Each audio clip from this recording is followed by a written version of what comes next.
بگاڑے گا اللہ اللہ شیئن کچھ بھی، اور سیجزی اور جزا دے گا جلد اللہ اللہ شاکرین شکر کرنے والوں کو۔ ٹھیک ہے، میں آپ لوگوں سے کہہ رہی تھی کہ یہاں پر جو ہے وہ نبی صلی اللہ علیہ وآلہ وسلم کا نام دیکھا، میں نے پڑھا، تو ایک چیز آپ لوگوں کے ساتھ شیئر کرتی ہوں۔ شروع سے ہی یعنی جب سے تھوڑی سی عقل سمجھ آئی، شعور کے سیڑھی پر پہلا قدم رکھا، تو جب میں نے قرآن کریم میں نبی صلی اللہ علیہ وآلہ وسلم کا نام پڑھا، مجھے ایک عجیب سی خوشی ملتی تھی، ایک عجیب سی خوشی ملتی تھی۔ اس کی ریزن یہ تھی کہ وہ کہتے نہیں اپنی چیز اپنی ہوتی ہے، اور اپنی فیملی کا کوئی بھی ممبر ہونا، بھلے وہ دور کا رشتہ دار ہی کیوں نہ ہو یا اپنے گھر کا چھوٹا سا بچہ ہی کیوں نہ ہو، تو وہ پورے ایک ہجوم میں کھڑا ہونا تو اس کی پہچان بندہ فوراً کر لیتا ہے، یہ ہمارا جی ہے، یہ ہمارا گھر کا فرد ہے، فیملی کا فرد ہے، میری جان پہچان والا ہے۔ تو یہ تو پھر ہمارے نبی پاک صلی اللہ علیہ وآلہ وسلم کہ جن سے تعلق ہمارے پیدا ہونے سے پہلے والدین کے ذریعے سے تھا۔ تو میں جب جہاں اس آیت میں پڑھتی ہوں نا، جب اللہ تعالیٰ کے نبی کا نام، بلیو میں مجھے ایسا لگتا ہے یہ میرا کوئی بڑا اپنا ہے، یہ میرا اپنا ہے، یہ ہے جی میرا اپنا۔ جب اس قرآن کریم فرقان حمید میں اپنے انبیاء کا ذکر پڑھتے ہیں، صدیقین صالحین کا ذکر پڑھتے ہیں، صحابہ کا تذکرہ پڑھتے ہیں، اور جیسے دوسرے جو ہیں وہ پیغمبروں کے نام آتے ہیں، حضرت اسماعیل علیہ السلام، حضرت ابراہیم علیہ السلام، وہ ٹھیک ہے اپنے لگتے ہیں کہ جی ان پر ایمان لائیں گے تو ہمارا ایمان مکمل ہوگا، ہمارے نبی کا فرمان ہے۔ لیکن جب نبی صلی اللہ علیہ وآلہ وسلم کا نام آتا ہے نا، تو وہ اس آیت کو، اس نام کو میں کئی بار پڑھتی ہوں اور محسوس کرتی ہوں کہ نہیں، یہ ہمارے نبی کا نام آیا، بھئی ہمارے نبی کا نام آیا، نبی کا نام آیا، تذکرہ تو ان کا ہے لیکن نام آیا۔ تو اس لیے میں ابھی آپ سے کہا تھا کہ میں شیئر کرتی ہوں، یہ میری فیلنگز ہوتی ہیں۔ تو چلیں جی، چلتے ہیں آگے۔ سب سے پہلے تو اس کی ٹرانسلیشن دیکھتے ہیں۔ حضرت محمد صلی اللہ علیہ وآلہ وسلم رسول ہیں، ان سے پہلے رسول گزر چکے ہیں، کیا ان کو موت آ جائے یا یہ شہید ہو جائیں تو تم اپنی ایڑیوں کے بل پھر جاؤ گے؟ اور جو کوئی اپنی ایڑیوں پر پھر جائے تو اللہ تعالیٰ کا ہرگز کچھ نہیں بگاڑے گا، ان قریب اللہ تعالیٰ شکر گزاروں کو بدلہ دے گا۔ سب سے پہلے ہم کنیکشن دیکھیں گے اس آیت کا۔ احد میں نبی صلی اللہ علیہ وآلہ وسلم کی شہادت کی خبر کی وجہ سے بعض صحابہ بد دل ہوئے، جس کی حوصلہ شکنی کرتے ہوئے فرمایا گیا کہ شخصیات تو آنی جانی ہے، اصل مشن تو ان کی دعوت ہے جسے جاری رہنا اور رکھنا چاہیے۔ جنگی تاریخ اس پر گواہ ہے کہ میدان جنگ میں جو ہی فوج کا سپہ سالار زخمی ہو کر گرا، اس کے گرنے کے ساتھ ہی بڑے بڑے بہادروں اور جنگجوؤں کے قدم اکھڑ گئے۔ سپہ سالار کا گرنا اور مرنا تو بڑی بات ہے، فوج کا پرچم سرنگوں ہو جائے تو لڑنے والوں کے حوصلے پست ہو جایا کرتے ہیں۔ غزوہ احد میں اسلامی پرچم، جو اسلامی فوج کا پرچم ہی سرنگوں نہیں ہوا بلکہ جلیل القدر صحابہ شہید ہوئے، اور رسول کریم صلی اللہ علیہ وآلہ وسلم کے بارے میں یہ آواز اٹھی کہ آپ کو شہید کر دیا گیا۔ ایسے موقع پر صحابہ کرام رضی اللہ تعالیٰ عنہ کے قدم اکھڑنا کوئی غیر معمولی بات نہیں تھی۔ آپ صلی اللہ علیہ وآلہ وسلم جرنیل ہی نہیں بلکہ جرنیل اعظم تھے۔ فاطمہ رضی اللہ تعالیٰ عنہا کے باپ اور حسن و حسین کے نانا ہی نہیں، پوری امت کے روحانی باپ تھے، بیواؤں کے سرپرست، یتیموں کے ملجا اور مسکینوں کے معاوہ تھے۔ آپ صحابہ اکرام کی عقیدتوں اور محبتوں کا مرکز، ان کی آنکھوں کی ٹھنڈک اور دل کا سرور تھے۔ اگر صحابہ اس خبر پر دل برداشتہ اور غمزدہ نہ ہوتے تو اس سے بڑھ کر دنیا میں کس کے لیے پریشان ہوا جاتا۔ لیکن اللہ تعالیٰ کے راستے میں جہاد آپ کی زندگی کا مقصود تھا۔ اگر آپ کے بعد اسلام کا پرچم سرنگوں ہو جائے تو نہ صرف آپ کی محنت دنیا میں ضائع ہو جاتی بلکہ اتنی بڑی جماعت بنانے کا مقصد ہی فوت ہو جاتا ہے۔ اس طرح ایک نہیں، دو ناقابل تلافی نقصان ہوتے۔ لہٰذا اس خطاب کا آغاز ہی یہاں سے کیا گیا کہ محمد صلی اللہ علیہ وسلم خدا نہیں، اللہ کا رسول ہے۔ اللہ تو ہمیشہ سے ہے اور ہمیشہ رہے گا۔ محمد صلی اللہ علیہ وآلہ وسلم تو انسان ہے اور ہر ذی روح نے اس دنیا سے کوچ کرنا ہے۔ رسول کا معنی ہی قاصد اور پیغام دینے والا ہے۔ جس ہستی نے آپ کو اپنے کام اور پیغام کے لیے مبعوث فرمایا ہے، وہ جب چاہے جس حال میں چاہے آپ کو واپس بلا سکتی ہے۔ آپ سے پہلے رسول گزر چکے جن میں کچھ طبعی موت فوت ہوئے اور کچھ شہادت کے منصب پر فائز ہوئے۔ کیا آپ کو طبعی موت یا شہادت نصیب ہو جائے تو تم اسلام اور جہاد سے منہ موڑ جاؤ گے۔ یاد رکھو جو بھی اپنی ایڑیوں کے بل پھر جائے گا وہ اللہ تعالیٰ کو ذرہ برابر بھی نقصان نہیں پہنچا سکتا۔ اس خطاب کا مقصد یہ ہے کہ شخصیات کتنی ہی گراں قدر اور اہم کیوں نہ ہو، اصل تو ان کا مشن ہوا کرتا ہے۔ ذمہ دار اور زندہ قومیں اپنے قائد کے صحیح نظریات، اس کا مشن اور ان کے صحت مند کارناموں کو ہمیشہ آگے بڑھاتی ہیں۔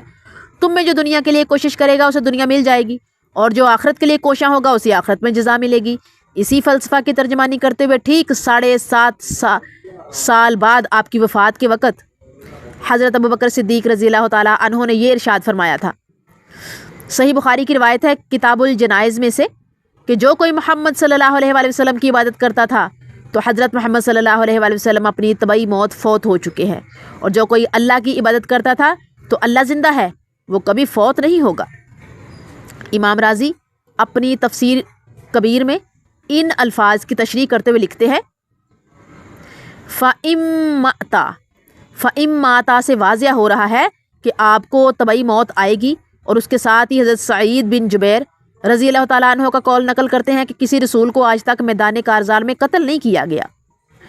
آیت کے آخر میں شاکرین کا لفظ اس لیے لایا گیا ہے تاکہ واضح ہو کہ اللہ کے حقیقی شکر گزار بندے وہی ہوتے ہیں جو غم اور خوشی اور نفع اور نقصان میں اللہ کے دین پر کاربند رہتے ہیں۔ حضرت علی رضی اللہ تعالیٰ عنہ فرمایا کرتے تھے کہ اس فرمان سے مراد حضرت ابوبکر صدیق رضی اللہ تعالیٰ عنہ ہے، کیونکہ وہ سب سے زیادہ شاکر رہنے والے تھے۔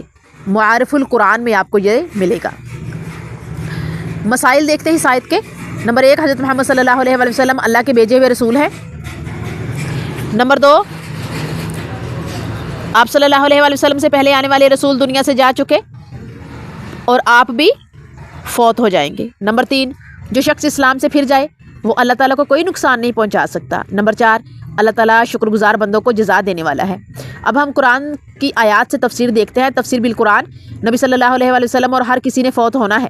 نمبر 1، رسول اللہ صلی اللہ علیہ وآلہ وسلم فوت ہوں گے اور آپ کے مخالف بھی، سورہ زمر آیت 30۔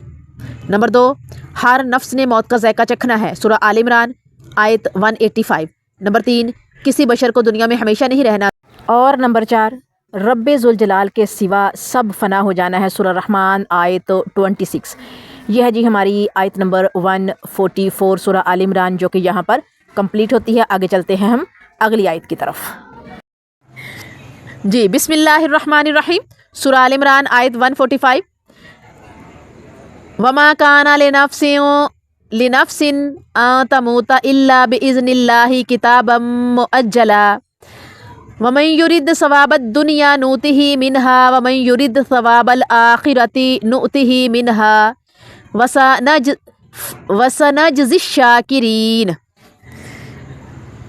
اس کے ہم ورڈ ٹو ورڈ ٹرانسلیشن دیکھیں گے۔ وا اور ما نہیں، کانا، وما کانا اور نہیں، لنفسن کسی شخص کے لیے، ان کے، تموت وہ مرے، اللہ بغیر، بِإِذْنِ حکم کے یا حکم سے، اللہ اللہ، کتاباً لکھا ہوا، مؤجلاً مقررہ وقت، وا اور من جو، یرید چاہے گا، ثوابہ انعام، الدنیا دنیا، نوتی ہی ہم دیں گے اس کو، منہا اس سے، وا اور من جو، یرید چاہے گا، ثوابہ بدلہ، آخرتی آخرت، نوتی ہی ہم دیں گے اس کو، منہا اس سے، وا اور سنجزی اور ہم جلد جزا دیں گے، شاکرین شکر کرنے والوں کو۔ اب ہم اس کی ٹرانسلیشن دیکھیں گے۔ اللہ تعالیٰ کے حکم کے سوا کوئی جاندار نہیں مر سکتا، مقرر شدہ وقت لکھا ہوا ہے، دنیا چاہنے والے کو ہم دنیا دیتے ہیں اور آخرت کا ثواب چاہنے والے کو ہم آخرت کا ثواب دیں گے، اور شکر گزاروں کو ہم بہت جلد بدلہ دیں گے۔ سب سے پہلے تو ہم اس کا کنیکشن دیکھیں گے۔ رسول اللہ صلی اللہ علیہ وآلہ وسلم کی موت کا اشارہ دے کر ہر کسی کو مرنا یقینی بتلایا ہے، اور حوصلہ دیا ہے کہ موت سے ڈرنا اور موت کی وجہ سے نیکی کے کام اور جہاد سے پیچھے ہٹنا گناہ ہے۔ موت ایک ایسی حقیقت ہے کہ اس سے کوئی شخص محفوظ نہیں۔ موت کا وقت اور اس کی جگہ کا تعین کر دیا گیا ہے، کوئی ذی روح اس ضابطے سے بچ نہیں سکتا۔ جب موت یقینی، اس کا وقت مقرر اور اس کی جگہ متعین کر دی گئی ہے تو اس سے ڈرنے کا کیا مطلب، کیا تک بنتی ہے؟ اسلام نے موت کا تصور اس انداز میں پیش کیا ہے کہ جس سے انسان میں بیک وقت شجاعت اور احساس ذمہ داری پیدا ہوتا ہے کہ ہر انسان جان لے کہ اس نے مر کر ملیا میٹ نہیں ہونا، بلکہ اپنے ایک ایک عمل کا اللہ تعالیٰ کے حضور جواب دینا ہے۔ بلکہ جواب دہ ہونا ہے۔ موت پر یقین محکم ہو تو آدمی گھمسان کے رن میں اتر کر بھی خوف زدہ نہیں ہوتا، کیونکہ اسے یقین ہوتا ہے کہ اس کی موت کا دن اور جگہ متعین ہے۔ اس جذبہ کے پیش نظر مجاہد تلوار کی دھار، نیزے کی نوک کے سامنے اور توپ کے برستے ہوئے گولوں میں مسکرایا کرتا ہے۔ وہ موت کو سامنے آتے ہوئے دیکھ کر کترانے کے بجائے اس سے نبرد آزما ہونے کی کوشش کرتا ہے، کیونکہ اسے یقین کامل ہے کہ موت ہر وقت اور ہر جگہ نہیں آ سکتی۔ اسی سلسلہ میں صحیح مسلم کی ایک روایت آپ کے سامنے رکھتی ہوں میں، کہ حضرت ابو ہریرہ رضی اللہ تعالیٰ عنہ نبی صلی اللہ علیہ وسلم سے بیان کرتے ہیں، آپ نے فرمایا سب لوگوں نے بہتر زندگی اس آدمی کی ہے، آپ نے فرمایا سب لوگوں سے بہتر زندگی اس آدمی کی ہے جو جہاد میں اپنے گھوڑے کی بھاگ تھامے ہوئے اس کی پیٹھ پر اڑتا پھرتا ہے۔ جب بھی کوئی شور یا ہنگامہ سنتا ہے تو وہ اس پر اڑتا ہوا پہنچتا ہے، موت اور قتل کی جگہوں کو تلاش کرتا ہے۔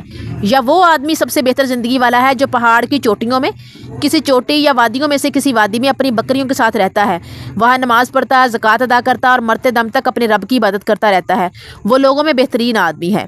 حضرت انس رضی اللہ تعالیٰ عنہ فرماتے ہیں کہ ان کا چچا غزوہ بدر میں حاضر نہیں تھا۔ اس نے کہا کہ میں نبی صلی اللہ علیہ وآلہ وسلم کی پہلی جنگ میں غیر حاضر تھا۔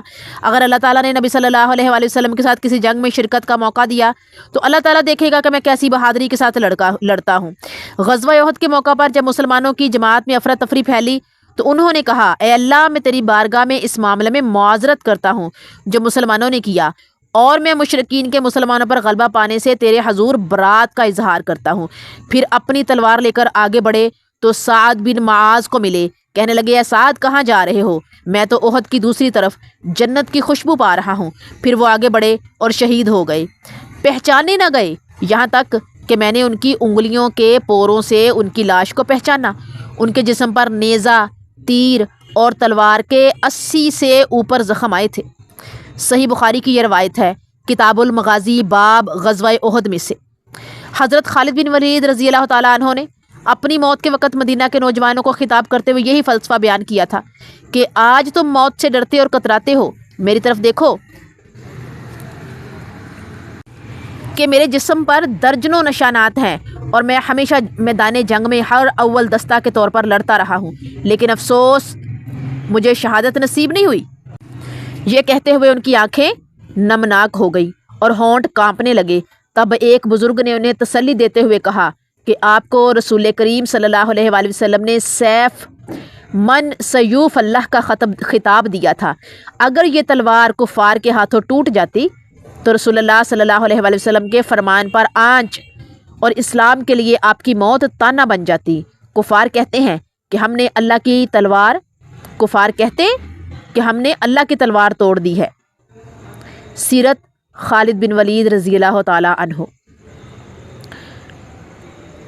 اس آیت کے مسائل دیکھتے ہیں کہ نمبر 1، کوئی ذی روح اللہ تعالیٰ کے اذن کے بغیر نہیں مرتا۔ نمبر 2، ہر کسی کے لیے موت کا دن اور جگہ مقرر ہے۔ نمبر 3، دنیا چاہنے والوں کو دنیا اور آخرت چاہنے والوں کو آخرت اللہ تعالیٰ اجر دیں گے، یعنی دنیا چاہنے والوں کو دنیا اور آخرت چاہنے والوں کو اللہ تعالیٰ آخرت کا اجر دیں گے۔ تفسیر بالقرآن دیکھتے ہیں، دنیا اور آخرت کے طلبگار میں فرق۔ نمبر 1، دنیا دار صرف دنیا طلب کرتے ہیں، سورہ بقرہ آیت 220۔ نمبر 2، نیکوکار دنیا اور آخرت کی اچھائی چاہتے ہیں، سورہ بقرہ آیت 201۔ نمبر 3، دنیا چاہنے والوں کو دنیا اور آخرت چاہنے والوں کو آخرت ملتی ہے، سورہ آل عمران 145۔ دنیا کی زیب و زینت عارضی اور آخرت ہمیشہ رہنے والی ہے، سورہ کہف آیت 46۔ یہ ہے جی ہماری آیت نمبر 145 سورہ آل عمران، جو یہاں کمپلیٹ ہوتی ہے۔ آگے چلتے ہیں ہم اگلی آیت کی طرف۔